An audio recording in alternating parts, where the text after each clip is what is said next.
સુરતમાં વિશ્વ અકસ્માત સંભારણા દિવસ ઉજવાયો છે। જિલ્લા traffic education and welfare society દ્વારા અઠવા લાઇન્સ વિસ્તારમાં વિશેષ કાર્યક્રમની ઉજવણી કરવામાં આવી। અકસ્માતમાં મોતને ભેટેલા 1263 લોકોને ભાવભીની શ્રદ્ધાંજલિ અર્પણ કરાઈ છે।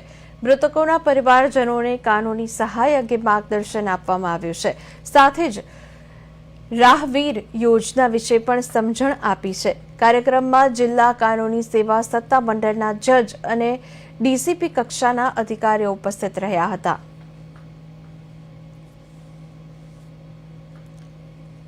નવેમ્બર મહિનાના ત્રીજા રવિવારે વિશ્વ અકસ્માત સંભારણા દિવસ તરીકે ઉજવવામાં આવે છે, જેના ઉપક્રમે આજે અત્યારે માનનીય જિલ્લા કાનૂની સેવા સત્તા મંડળના સચિવ શ્રી એડિશનલ સિનિયર સિવિલ જજ સાહેબ અને એડિશનલ ચીફ જ્યુડિશિયલ મેજિસ્ટ્રેટ સાહેબની અધ્યક્ષતામાં આજે કાર્યક્રમનું આયોજન કરવામાં આવેલું છે, જે અંતર્ગત વર્ષ 2024 અને 25માં જે વ્યક્તિ અકસ્માતમાં મૃત્યુ પામ્યા છે એમના પરિવારજનોને અહીંયા આપણે હાજર કરેલા છે। એ લોકો અહીંયા આવેલા છે। કાર્યક્રમમાં જે લોકો મૃત્યુ પામ્યા છે એ લોકોને શ્રદ્ધાંજલિ આપવામાં આવશે।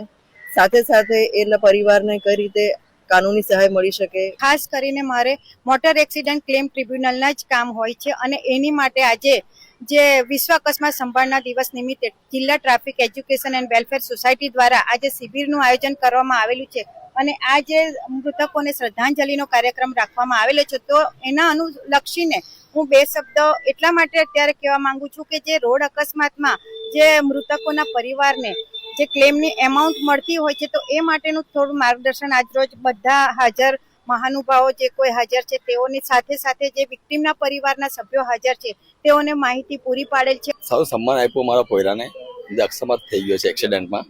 એના માટે અમને સારું લાગ્યું કે અમારા પોયરા માટે આટલા મોટા મોટા વ્યક્તિઓ આવ્યા। મોટરસાયકલ પર જતો તો પોયરો ચા પીવા, ત્યારે એક્સિડન્ટ થઈ ગયો, જગ્યા પર ડેથ થઈ ગયેલી।